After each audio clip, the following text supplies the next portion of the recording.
नमस्कार दोस्तों, मैं राजकुमार मौर्य प्रखर इंडिया यूट्यूब मंच पे आपका स्वागत है। 2024 का लोकसभा चुनाव नजदीक आ गया है। समाजवादी पार्टी ने पहले लोकसभा प्रत्याशियों की सूची को जारी कर दिया है, जिसमें 16 नाम थे। मैनपुरी से डिंपल यादव, फिरोजाबाद से अक्षय यादव, बदायूं से धर्मेंद्र यादव, बस्ती से रामप्रसाद चौधरी। ऐसे 16 नाम हैं, जिसको मैंने वीडियो के माध्यम से बताया भी है।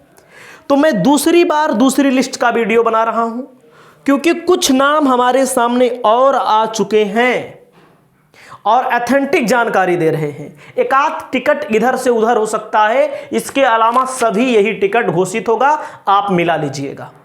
भाई राजनीति है, राजनीति में बार्गेनिंग चलती है, बातचीत चलती है।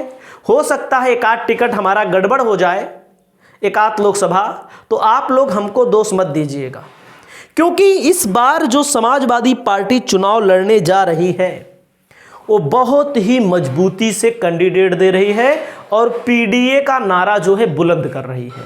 धरातल पर भी आपको इसका रिजल्ट देखने को मिलेगा। विधानसभा का चुनाव लड़ा, 125 सीट समाजवादी पार्टी के गठबंधन ने जीती। बहन कुमारी मायावती की पार्टी 1 सीट जीती। भारतीय जनता पार्टी खुद 255, अपना दल 12 और निषाद पार्टी 6। अगर एक आध पॉइंट कहीं मिस्टेक हो तो उसके बारे में नहीं कह सकते।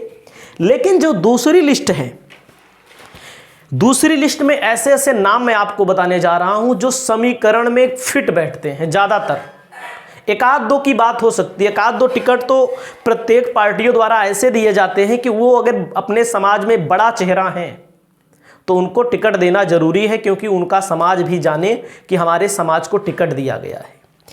जैसे पहली सीट की मैं बात करने वाला हूं और कुछ समीकरण भी मैं बताऊंगा, ऐसे नहीं बोल दूंगा। पैर भी जो हमारा बात होती है हमारी, ऐसे नहीं होती है फालतू की चीज। जो कुछ समीकरण सेट हो रहे हैं, कुछ जगहों पर समाजवादी पार्टी बहुत मजबूत है। मैंने एक आंकड़ा निकाल के मैं रख रहा हूं कौन कौन सी लोकसभा सीटें हैं जहां पर समाजवादी पार्टी बहुत मजबूत है। वहां पर एक आमने सामने की जो टक्कर होगी बहुत ही धाकड़ होगी, उसको भी मैं आपको वीडियो बना के जल्द ही पहुंचाऊंगा आप लोगों के समक्ष। तो घोसी से जैसे नाम आ रहा है राजीव राय का। राजीव राय भूमियार समाज से आते हैं, लेकिन घोसी से जो नाम आ रहा है, घोसी 2019 में समाजवादी पार्टी के साथ बहुजन समाज पार्टी का जब गठबंधन था, तब घोसी सीट अतुल कुमार ने जीत ली थी। और ऐसा कहा जाता है, ऐसा आप घोसी के होंगे तो आपको ज़्यादा मालूम होगा, कि अतुल राय ने प्रचार नहीं किया था, क्योंकि उनको जेल हो गई थी या कहीं फरार वगैरह थे। बिना प्रचार करे बहुजन समाज पार्टी वहां चुनाव जीत गई। सपा बसपा का गठबंधन इतना तगड़ा था, बिना प्रचार करे। तो आप ये समझ सकते हैं, घोसी में राजीव राय का नाम फाइनल हो चुका है। राजीव राय बड़े चेहरे हैं, कुछ बड़े चेहरे हो या छोटे चेहरे, कुछ अगर राष्ट्रीय अध्यक्ष से पार्टी से अच्छा संबंध होता है तो टिकट भी मिलता, अच्छा संबंध है। जो आदमी अभी अखिलेश के साथ है वो दुख में है, विपक्ष में है, विधायकों को छोड़ करके। विधायक तो विधायक है ही, एक आध दो भागेंगे तो उनकी सदस्यता ही चली जाएगी, पार्टी चाहेगी तो। एक आध दो भागेंगे तो कुछ लोग इस्तीफा दे देंगे तो फिर से चुनाव लड़ना पड़ेगा, जैसे आपने देखा घोसी में ही। तो घोसी में ओम प्रकाश राजभर चाचा जो हैं, पियरका चाचा, ये भी टिकट चाहते हैं। ये भी इस सीट से चुनाव लड़ना चाहते हैं, अपने बेटे को लड़ाना चाहते हैं। घोसी से बड़ा दावा करते हैं। अखिलेश यादव को इन्होंने चैलेंज भी किया था कि यह सीट हम जीत लेंगे, और जीते नहीं।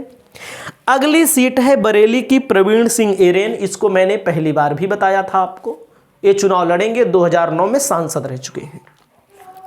अगली जो सीट है, सबसे महत्वपूर्ण सीट है फूलपुर, जहां भारतीय जनता पार्टी का कब्जा है। इस सीट पर मैं दावे के साथ कहता हूं, पल्लवी पटेल चुनाव लड़ने जा रही हैं। 100% मेरा दावा है।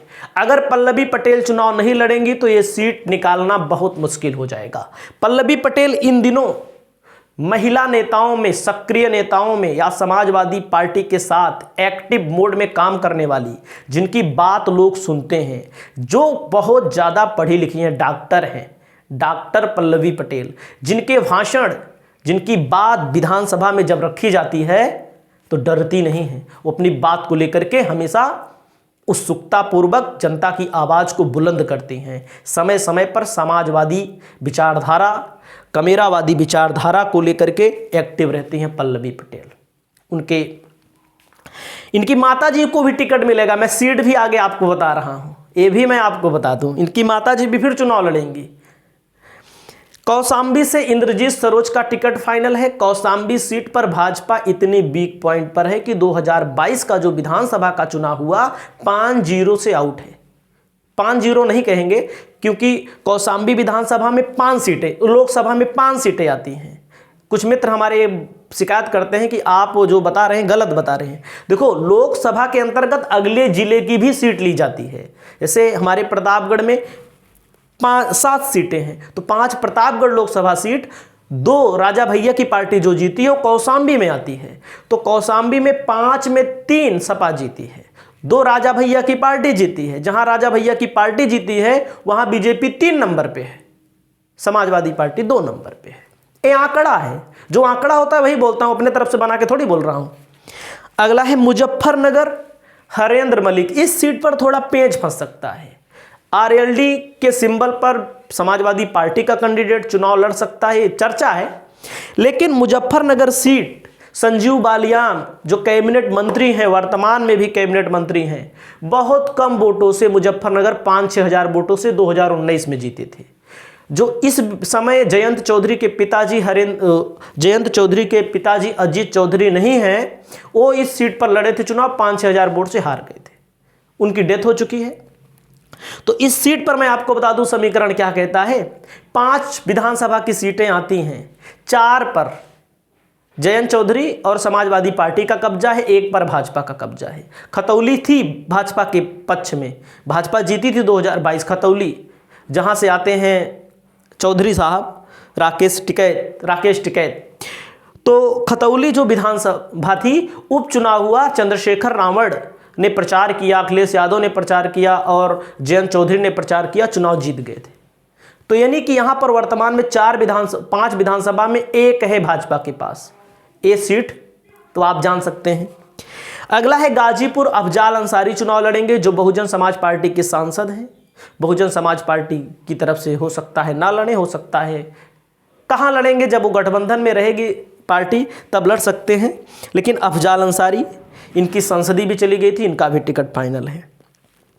अगला है सलेमपुर से रमाशंकर विद्यार्थी का। बलिया से सनातन पांडे को मिलेगा या अंबिका चौधरी को मिलेगा। फतेहपुर से नरेश उत्तम पटेल जो मिर्जापुर के प्रभारी भी बनाए गए हैं।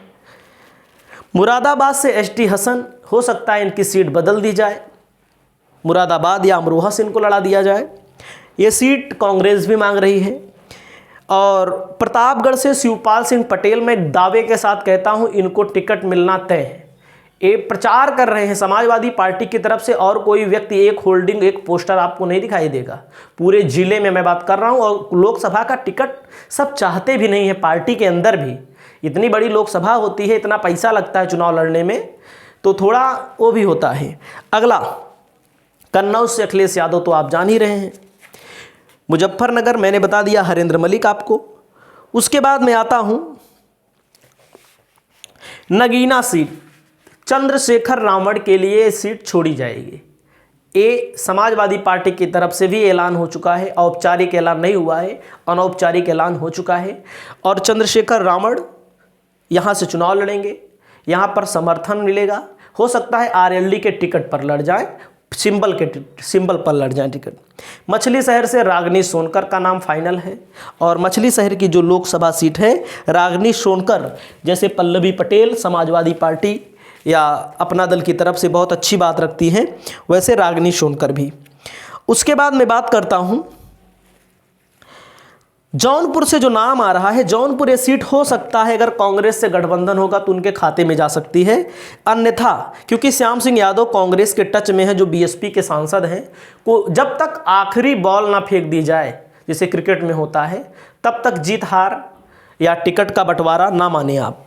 वैसे मैं आपको बता दूं, यहाँ पर जो जौनपुर की सीट है, लकी यादव का भी नाम चल रहा है, लेकिन हमको नहीं लगता चुनाव लड़ेंगे। लकी यादव समाजवादी पार्टी की तरफ से चुनाव जीते हैं 2022 में मल्हनी से, और मुंगरा बादशाहपुर से पंकज पटेल जीते हैं। और जौनपुर की जो विधानसभा 3 विधानसभा सीटों पर बीजेपी का कब्जा है, 2 पर समाजवादी पार्टी का कब्जा है। यादव सबसे ज़्यादा हैं यहाँ पर, करीब 2.5 लाख बताए जाते हैं। छत्री बहुत ज़्यादा हैं। धनंजय सिंह भी चुनाव लड़ेंगे, हो सकता है जेडीयू से, क्योंकि जौनपुर सीट पर दावा जेडीयू कर रही थी समाजवादी पार्टी के साथ जब चुनाव लड़ना है था तब भी, और भारतीय जनता पार्टी के साथ भी इस सीट पर दावा है। तो आपको हमने जो सीटें बताई, जो नाम बताए, इनमें से कई नाम आपको देखने को मिलेंगे।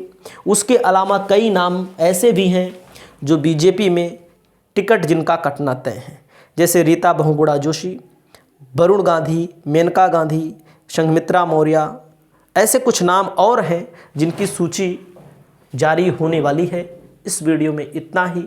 आपकी क्या राय है? अपनी राय प्रकट करें। नमस्कार।